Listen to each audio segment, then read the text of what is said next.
So we're working on learning target 6, which is about finding the volume of a 3D figure. But before we got into volume, I want to backtrack to area. So remember, we're finding area.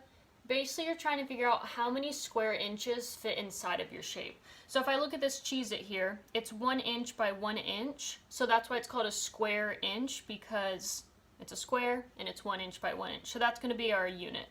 So to find the area of this rectangle here, that's 3 inches by 4 inches, I'm just trying to figure out how many Cheez-Its fit inside, or how many square inches fit inside.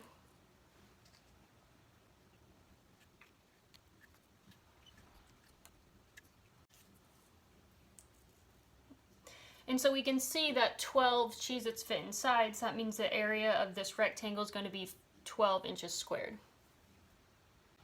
Okay, now we're going to talk about volume. So volume is really similar to area in that you're trying to figure out how many of a certain shape will fit inside. So for area, it's going to be for two-dimensional shapes or flat shapes like a rectangle or a square or a triangle. But for volume, we're doing it for 3D figures. So instead of trying to figure out how many squares fit inside, we're trying to figure out how many unit cubes fit inside. And so if I look at this phone charger, the block, if I take off these two prongs here, this is going to be a cube, because it's 1 inch in length, 1 inch in width, and 1 inch in height. So it's similar to area, except this time, instead of just having length and width, we're now adding in height as another dimension. So it has 3 dimensions, which is why it's 3-dimensional.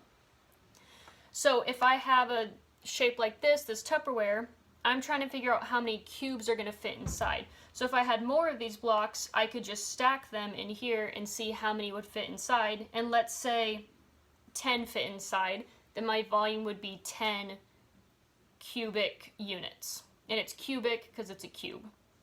So I'm going to use Starburst for this. They're not exactly a cube. They are 1 unit by 1 unit, but the width isn't exactly 1 unit, but we're going to pretend it's a perfect cube.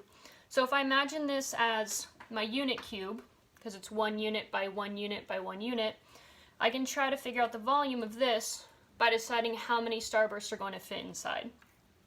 So if I start stacking them,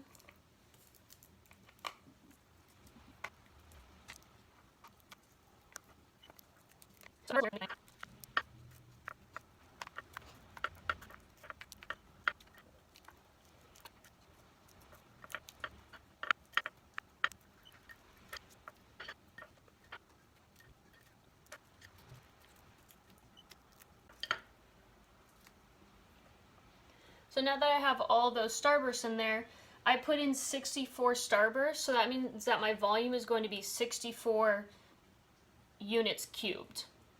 So remember, for area, we're talking about how many rectangles fit inside, but for volume, we're talking about how many cubes fit inside.